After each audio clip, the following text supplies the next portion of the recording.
Good morning and welcome to WNHH-FM's Dateline New Haven. I'm your host, Paul Bass, inviting you to look behind the headlines on the stories that make our community tick. State Senator George Logan makes our communities tick from the Valley to Hamden, all the way to Hartford. George is a native of New Haven's Hill neighborhood.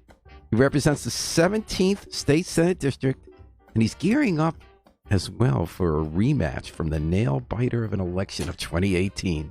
George is here in the WNHH studio to update us on all he's been up to, which is a lot. And he brought his axe, which he's plugging in right now. At the end of this show, he's going to give us a taste of his pyrotechnic guitar playing skills. Well, how you doing, Senator Logan? Thanks for stopping by. Doing well, Paul. How are you doing today? Good, and thanks for Yale New Haven Hospital providing support for today's program. So you've been, before we get to politics, you've been gigging much these days? You've been playing at Toes with your Jimi Hendrix tribute band? Yeah, well, I love music. It's my serious hobby. My brother's a bass player. My old college friend's a drummer. But we play probably about once every couple months, enough to consider myself still a player. But and you're always a player. The question is music. Do you play only out as Jimi Hendrix tribute, or you do other kind of gigs too? Yeah, just mainly with the Hendrix cover band. Locally, when you play out here, folks like to hear songs they're familiar with. So I stick with the Hendrix, but I sneak in one or two original songs every gig. That's and what mode do you write in?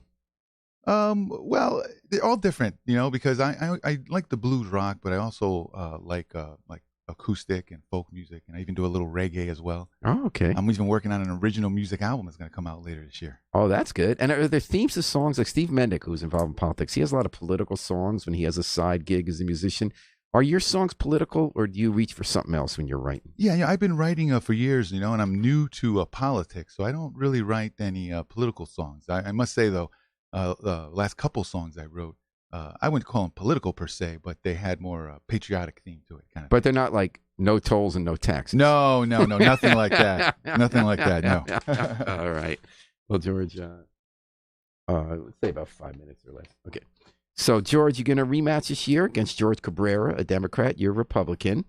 Last time you guys ran in 2018, George won by 77 votes. And before everything was counted, was it the absentees? He was actually ahead, or do I have that history wrong?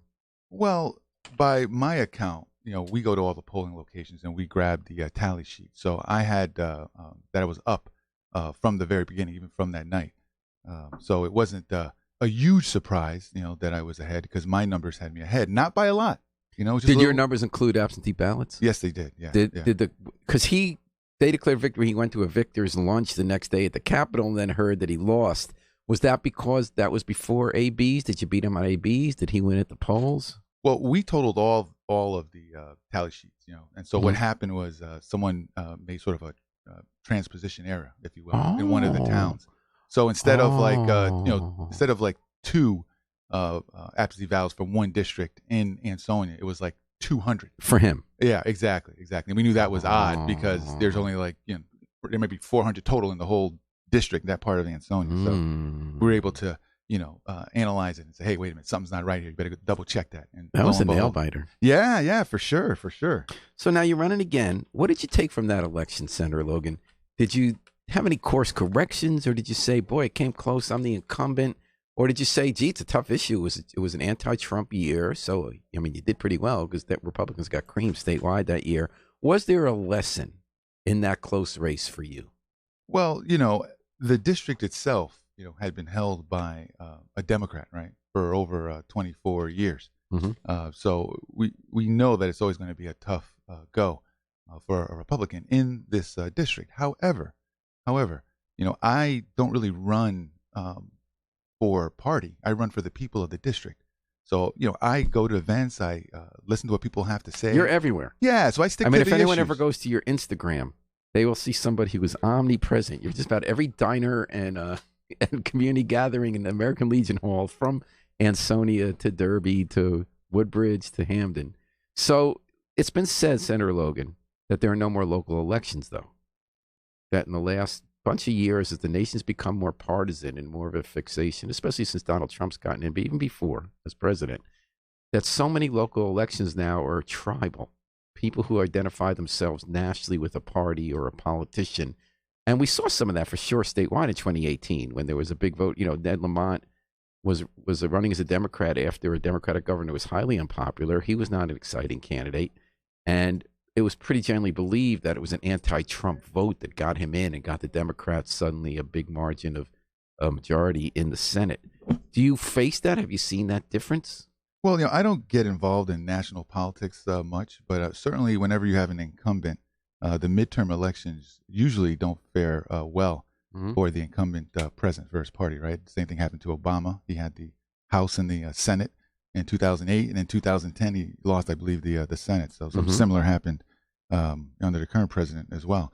But as far as locally is concerned, I mean, there's over 40% of all the registered voters in my district are unaffiliated with any party. That's what gave me the sort of impetus or drive, to go for it. I said, wait a minute, it's not just Republicans and Democrats. There are all these independent voters and unaffiliated voters. So I, go to the districts, go to different towns, see what the messages are that folks are want to hear in terms of what their issues are, and I stick to the themes, the messages that the people in the district are concerned about, and that's what's helped me.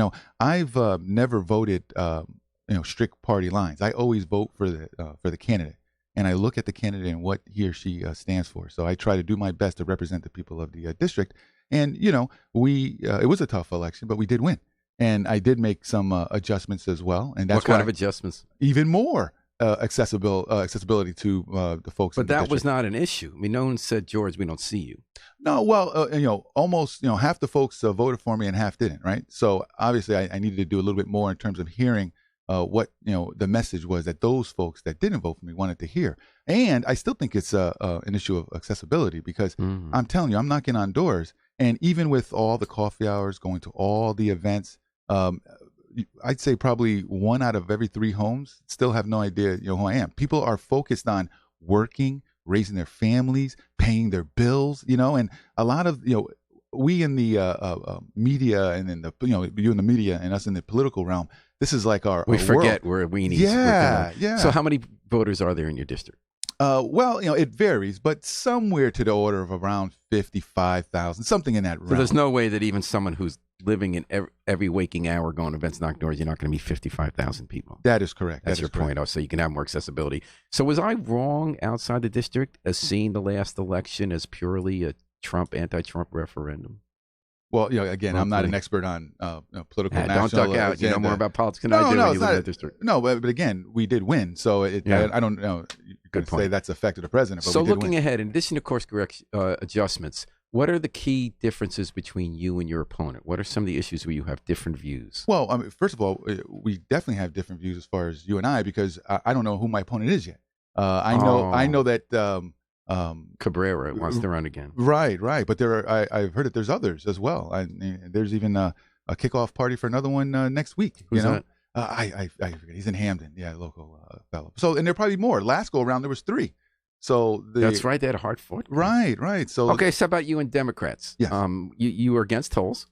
Yes, absolutely against those. Yeah. And you're what about the minimum wage? Were you for or against that rise? $15. Well, is that over now? It is over. I want to raise everyone's wages, right? So it's not a matter of that. I don't want to raise people's wages, but there's a couple ways of doing it. You either do it one by trying to artificially raise the wages, or minimum wage, which we already are well over the federal minimum wage.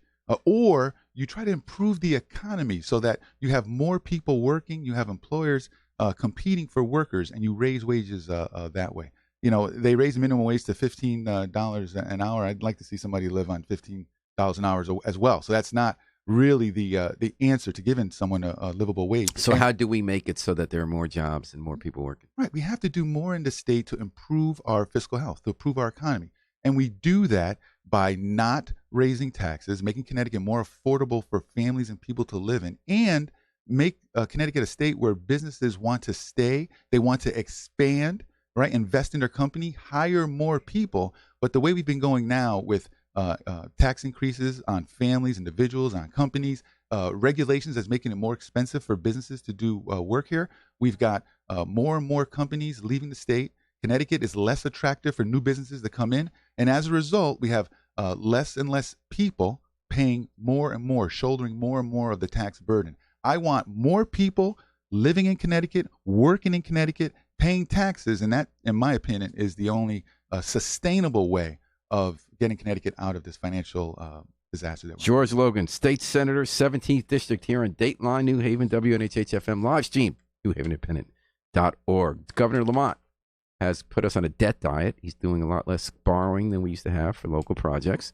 And he has also gotten rid of the First Five program, where you got a lot of tax breaks to get larger employers, saying we're focused on smaller employers, a smaller pie of incentives, and tying them more to results before they get the money. A, is that an accurate way they're putting out of how they've made the change? And B, how do you feel about it? Well, to me, it's kind of a fake debt diet. He's actually, what he's done, he's held hostage a lot of the funding for the communities because of tolls. He's kind of saying, hey, let's vote on this tolls, give me my tolls, and then I'll start releasing some money to the community. But he's still not going back to previous levels. He said he would open the tap a little bit in key districts of legislators so he can get the thing passed. Well, part of the reason he can't go back to previous levels because, a couple of years ago, we set a bonding cap. So there's a cap on where he can go. So he's certainly not going to go beyond that because by statute, he's unable to do that. But even look at the tolls. You talk about tolls. What's going to happen once tolls are approved? We're going to borrow a whole boatload of money, right? And then the projected toll revenues, future toll revenues, are going to pay back those loans. So how do we pay, or do we not pay, to upgrade our public transit system, to upgrade our roads, to update our bridges, upgrade the train tracks so it doesn't take longer to go to New York than it did 40 years ago? Sure. How do we do it without tolls? Right. So I get that a lot. So first of all, remember, tolls isn't going to pay for all that you just described, right? Right. Not the way he has it now with only trucks. When he had cars, right. Even when he had cars, it was only going to be about 15% of the total funding that was required for our transportation plan, his $20 billion transportation plan that he had previously. And so, tolls isn't the be all to end all. We need to utilize the money that we're already collecting for transportation on transportation, right? We've got a special transportation fund. We keep rating the special transportation. Is there enough in it for the repairs we need? Do you agree we need a $20 billion? Over 10 years, I think that's a good amount. I think the Connecticut Republicans came up with a $19 billion plan, but in the ballpark. Is it enough? I think yes. If we have a good plan and we prioritize where we're going to fix our roads. But remember, it's not just tolls. It's not just the taxes that we're paying. We're also getting money subsidized from the federal government. We're getting over approximately $720 million a year from the federal government. So all that comes into play. In addition to that, there are other means as well. For example, the Connecticut Republicans came up with a plan to utilize some of the money from the rainy day fund. Not all of it. We're at record. Now, why would fiscally conservative party want to raid the rainy day fund? The Wall Street Journal and rating agencies have praised Connecticut in the last year for getting its fiscal house in order, they claim, partly because we have a robust rainy day fund above the actuarially recommended minimum. So why would you want to dip there? Right. So first you hit the nail on the point, above the recommended actuarially minimum, right? So we're above that. And it's not a rating of the fund. When you hear rating of the rainy day fund, that's if you don't want the money. That assumes you're taking all the money out. Right. If you don't want it, right. But if you don't want to take it from there, and then you call it a raid. No, right. So if you've got over $3.5 billion, right? We're at record levels, right? And we're talking about taking $1.2 billion out, right? What we're going to do with that is that we're not going to take that $1.2 billion and put it directly to fixing roads and bridges. We're going to utilize that money to pay down. No. To pay down the deficit. Pay down, right, the deficit. So our debt is so high. Imagine if you have credit cards at home, right? You have, let's say you have short-term credit cards, and you're paying, I don't know, I'm making up some number, $10,000 worth of debt, and you take a chunk of money and you pay it towards the principal, right? Now your monthly expense, your minimum monthly expense is less. So you're saying you would take the savings, what we pay in interest because our debt is so high, and use that toward the and how much of a year is that? At over $125 million, and that's sustainable into the future. And the rainy day fund is projected to replenish itself within 2 years. We'll be back at the levels unless we hit a recession. Unless we hit a recession, and even then, we're already again above the actuarially recommended minimum. Okay, and we're on the actuarially recommended Dateline New Haven, WNHH. I love it. 103.5 live stream newhavenindependent.org with State Senator George Logan. How about George Cabrera, if he runs against you? A couple of issues he's different from you on. It's public option. He thinks the government should offer a low-cost medical plan to everyone who doesn't have insurance now to help cover the uninsured. Do you agree with creating a public option plan? Or? So we certainly need to work towards doing something to fix our healthcare crisis, right? The healthcare problem we have is on the federal level. It is a major federal issue. It's got to be fixed on a federal level. That being said, I am all for Connecticut doing what we can to make sure that folks don't see a reduction in the coverage that they have now, and we do need to do more to make it affordable for folks who are having a hard time paying for their health care. However, the public option that the Lamont administration is pushing with the Comptroller Kevin Limbo would create an insurance company, an insurance plan that would go in direct competition with the private insurance companies. I love that because the private insurance companies skin us alive. But here's the problem with that. The private insurance companies have a set of regulations that they have to follow. The government doesn't have the same. They don't have to worry about the same types of issues. So it's an unfair advantage for the government. But what's going to happen there? What's going to happen there if we damage or destroy the private healthcare market here in Connecticut? All costs are going to go up. We certainly can't afford to put. So what's the alternative? We can't afford to put. We work with the private insurance companies, which is happening now because of the threat of this public option. Work with the private insurance companies to make sure that they do more to come up with plans that folks, particularly those that are economically disadvantaged, can afford to pay. But we don't like those low coverage plans, right? So part of the answer that's been floated as an alternative is that make it cheap, but then you find out if you're really sick, like you got cancer, sorry, too bad, you don't have insurance anymore. So you probably know I'm on the Griffin Hospital board of directors, right? Mm-hmm. So I've been on there for over 10 years, and the wave for healthcare is preventative care, right? We want to keep people healthy and not just wait to treat people when they're ill and when they're sick. So that's kind of the way forward that we're going now, and I'm all for that, all in for that as well. And I also believe that we should do more for folks in Connecticut in terms of wellness programs to keep folks healthy, in terms of nutrition, in terms of regular checkups to catch potential issues or diseases earlier than later. But the public option is doomed for failure. It's not going to work. And again, that's going back to this idea that we can just give things away. There's nothing to give away here. If we were to do something like that, more and more people would go on this public option, and it means more taxes would be raised. And the government, of all the things that we've messed up in terms of trying to run, the last we want to do is now put health insurance on the back of the Connecticut state. I guess where I see it differently is I feel like there is no bigger failure than the private insurance industry, that their whole model is to not cover you for things you paid for. Well, again, the push has to be from a different place. The push has to improve them, right? And if we don't, then I think that's where we hit them in terms of penalties. We hit them in terms of showing them that if they don't, these types of ideas are going to spring up more and more, and they're better off working with us, compromising with us. That's why leadership is so important at the state level. Our Governor Lamont, someone who I like, personally.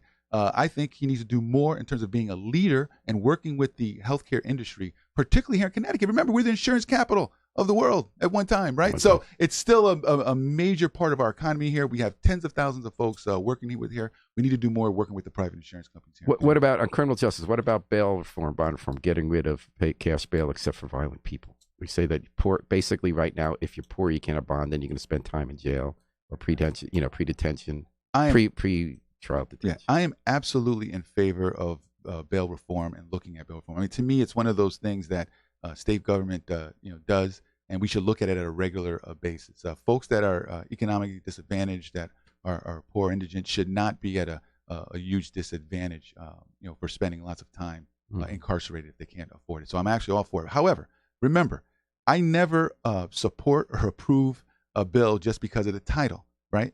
The details matter. So we have to look at the details and to make sure that it's actually going to help the very people that any bill that comes out is actually intended to help. What about ICE in the courthouse, Immigration Customs Enforcement? Now they've been upset with Connecticut because we have a lot of protections in place for immigrants who come to state court, and then the agents get stopped. They came Derby in your district, and there was a standoff, and they left without the guy, and they've been getting pretty mad. The ICE. Where do you stand on that one?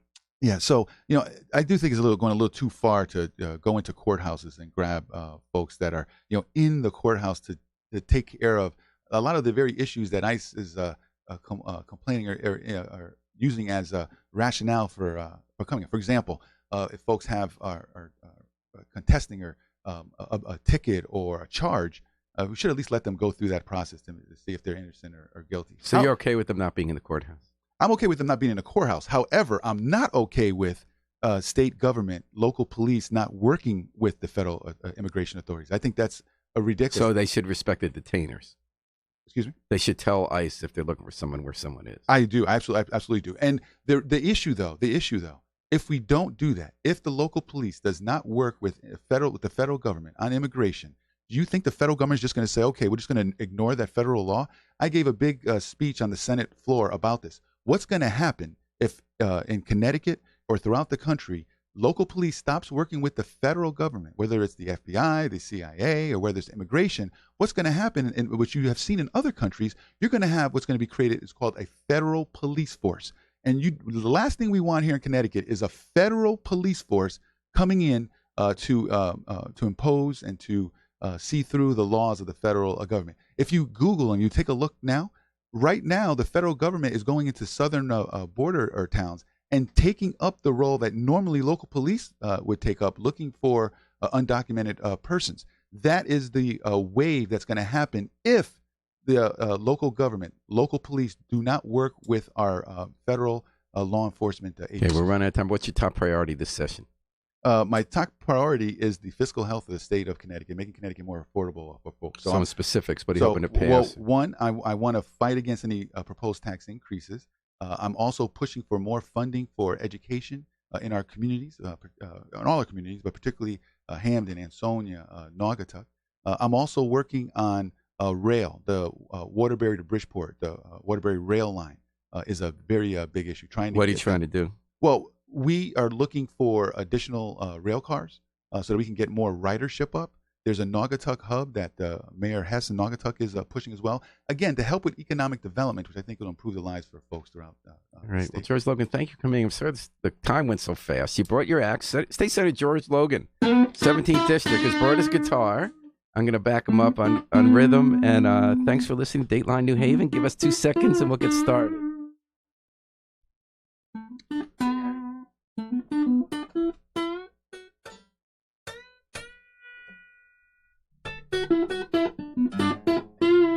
Which key? E? All right.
Thank you for joining us today on Dateline New Haven.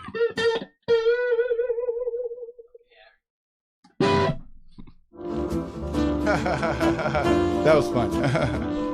You are listening to Jazz Haven here at 103.5 FM WNHH, broadcasting live from downtown New Haven and streaming at newhavenindependent.org. You got Stan the Man and Jazz. Right now, we'd like to conclude our first set with a fast